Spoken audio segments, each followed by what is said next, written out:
Students, இப்போ இந்த வீடியோவில் நம்ம பார்க்க போகிறது 10th மேக்ஸ் எக்ஸசைஸ் நம்பர் 7.3ல இருக்கக்கூடிய இந்த ஃபர்ஸ்ட் சம் தான் பாருங்க. A vessel is in the form of hemispherical bowl mounted by a hollow cylinder. ஓகேங்களா, ஒரு சிலிண்டர் மேலே ஒரு ஹெமிஸ்பெரிக்கல் மவுஸ் வச்சுருக்காங்க. ஓகேங்களா, அதாவது இது மேலே இருக்கக்கூடிய இந்த கோணை மட்டும் நான் கட் பண்ணிட்டேன் அப்படின்னா இந்த சிலிண்டர் மேலே இந்த ஹெமிஸ்பெரிக்கல் வச்சுருக்காங்க. இதுதான் அது. ஓகேங்களா, the diameter is 14 centimeter and the height of the vessel is 13 centimeter. Find the capacity of the vessel. ஓகேங்களா, அதாவது வால்யூம் ஆஃப் த வெசல் என்ன அப்படின்றதான் கேட்டிருக்காங்க. ஸோ இதை முதல் ஃபஸ்ட் நம்ம படமாக வரைஞ்சிக்கிட்டால் தான் நமக்கு ஈஸியாக சால்வ் பண்ண முடியும், செய்ய முடியும். ஓகேங்களா, ஸோ இப்போ வீடியோ பார்க்குறதுக்கு முன்னாடி நம்ம சேனலை இது வரைக்கும் சப்ஸ்கிரைப் பண்ணாமல் இருந்தாலும் இல்லை இதுதான் ஃபஸ்ட் டைம் பார்க்குறதா இருந்தாலும் சரி தான், தயவு செய்து சப்ஸ்கிரைப் பண்ணிடுங்க. அப்படியே பக்கத்தில் பெல் ஐக்கான் இருக்கும், அதையும் கிளிக் பண்ணிடுங்க. அப்போ தான் நம்ம புதுசாக ஏதாவது வீடியோ போட்டால் கூட அது கரெக்டாக உங்களுக்கு ரீச் ஆகும். ஓகேங்களா, ஓகே, நன்றி ஸ்டூடெண்ட்ஸ். இப்போ வாங்க நம்ம கிளாஸ்க்குள்ளே போகலாம். ஸோ பார்த்தீங்க அப்படின்னா ஃபஸ்ட்டு சம்மு எனக்கு எக்ஸசைஸ் 7.3ல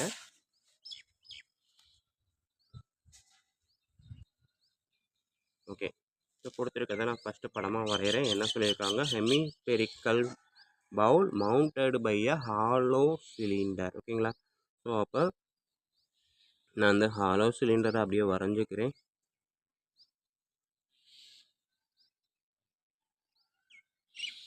ஸோ இதுக்கு கீழே அந்த ஹெமிஸ்பெரிக்கல் பவுல் வச்சுருக்காங்க. ஓகேங்களா, ஸோ இப்போ இதுதான் அவன் கொடுத்துருக்கக்கூடிய ஷேப்பு. இதில் அவன் கொடுத்துருக்கிறது என்ன அப்படின்னு பார்த்தீங்க அப்படின்னா டயாமீட்டர் அப்படின்றது. டயாமீட்டர்னால் இங்கே இருந்து இங்கே வரைக்கும் எவ்வளவு, 14 சென்டிமீட்டர். அப்போ 14 சென்டிமீட்டரில் பாதி தான் நமக்கு ரேடியஸ். ஓகேங்களா, ஸோ ஹெமிஸ்பெரிக்கல் அப்படின்னா அது ரேடியஸ்னால் இதுவும் ரேடியஸ் தான். எவ்வளவு எனக்கு 14/2 7 சென்டிமீட்டர். ஓகேங்களா, ஸோ இதுவும் 7 சென்டிமீட்டர், இதுவும் 7 சென்டிமீட்டர். அடுத்து கொடுத்துருக்கான் ஹைட் ஆஃப் த வெசல், அதாவது இங்கே இருந்து இங்கே வரைக்கும் மொத்தமும் இருக்கக்கூடியதான் ஹைட்டு. ஸ்ட்ரெயிட் லைனாக நினச்சிக்கோங்க.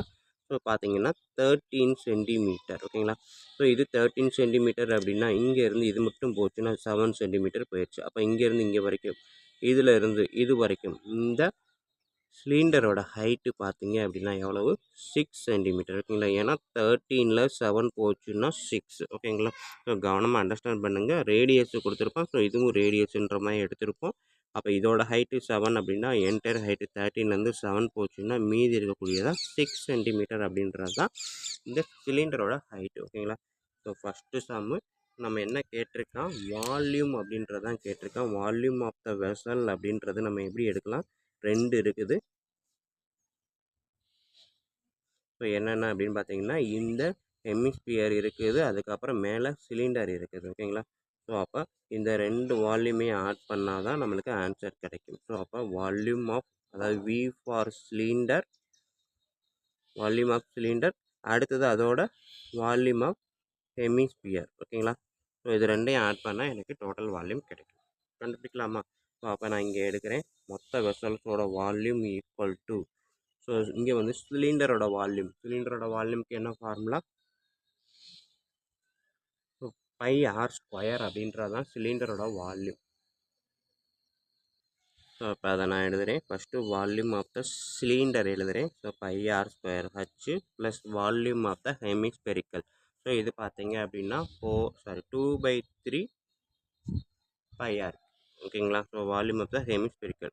வால்யூம் ஆஃப் த ஸ்பியர் அப்படின்னா 4/3, ஹெமிஸ்பியர் அப்படின்றப்ப 2/3 பை ஆர் கியூப். ஓகேங்களா, ஸோ இப்போ இதில் எதெல்லாம் காமனாக இருக்கோ அதெல்லாம் ஃபஸ்ட்டு வெளியே எடுத்துருவோம். அது போக ரேடியஸ் பார்த்தீங்க அப்படின்னா எல்லாத்துக்குமே 7 தான். ஸோ அப்போ ரேடியஸ் ஸ்கொயரையும் தனியாக எடுக்கலாம். ஓகேங்களா, ஸோ ஃபஸ்ட்டு நான் வந்து பையோட வேல்யூ 22/7 எடுக்கிறேன். அடுத்து இங்கே ஆர் ஸ்கொயர் இருக்குது, இங்கே ஆர் கியூப் இருக்குது. ஆறுன்றது 7 தான். ஸோ அப்போ ஆர் ஸ்கொயர் மட்டும் நான் ஃபஸ்ட்டு எடுத்துக்கிறேன். மீதி இருக்கக்கூடியது ஆர் ஸ்கொயர் போயிடுச்சுன்னா இங்கே ஹச்சு மட்டும் இருக்குது. ஹச்சு வந்து சிலிண்டரோட ஹைட்டு வந்து பார்த்தீங்கன்னா 6 ப்ளஸ் இந்த 2/3 இருக்குது. ஆர் ஸ்கொயர் வந்து ஆர் கியூப்லேருந்து வெளியே போயிடுச்சுன்னா மீதி இருக்கக்கூடியது ஆர் மட்டும்தான். ஆர் வந்து எவ்வளவு, 7. ஓகேங்களா, ஸோ இப்போ இதையும் கேன்சல் பண்ணிவிட்டா நான் இதை பாருங்கள், 22 × 7 154. ஓகேங்களா, 14 154. ஸோ இது பார்த்தீங்கன்னா 14/3ன்னு வரும். ஸோ அடுத்த ஸ்டெப்பு என்ன எழுதலாம், 154. ஸோ இது டினாமினேட்டர் 1 இருக்கதான் நினச்சிக்கிட்டிங்கன்னா 18, 3 6 are 18 + 14/3. ஸோ இங்கே வந்து 154 × 32/3. ஓகேங்களா, இதையும் ஆட் பண்ணிங்கன்னா 32/3 அப்படின்றது எனக்கு ஆன்சராக கிடைக்கும். ஸோ மல்டிபிள் பண்ணி பாருங்கள். ஸோ கட் பண்ணிங்க அப்படின்னா எனக்கு வந்து இதில் கட் பண்ணுவோமா, இதிலே கட் பண்ணுவோம். So 5 3s are 15, again 1 3, again 3, ஏன்னா அகெயின் 3 தான் வரும். ஸோ இப்போ 51.33 இன்ட்டு 32 மல்டிபிள் பண்ணலாமா?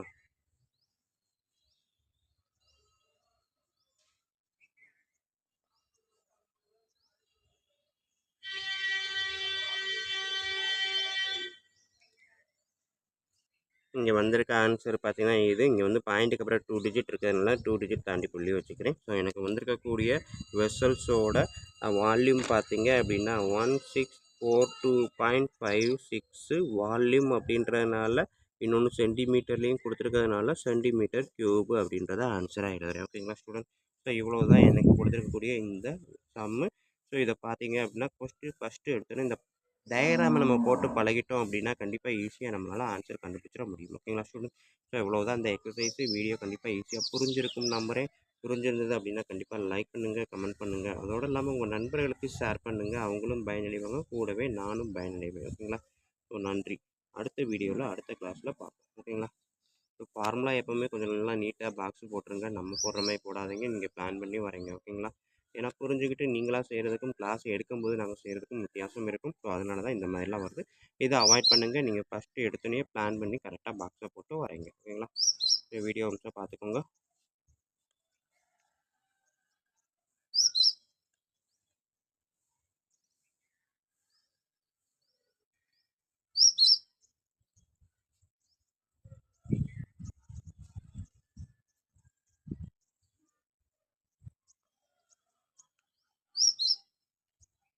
நன்றி. அடுத்த வீடியோவில் மீட் பண்ணுவோம்.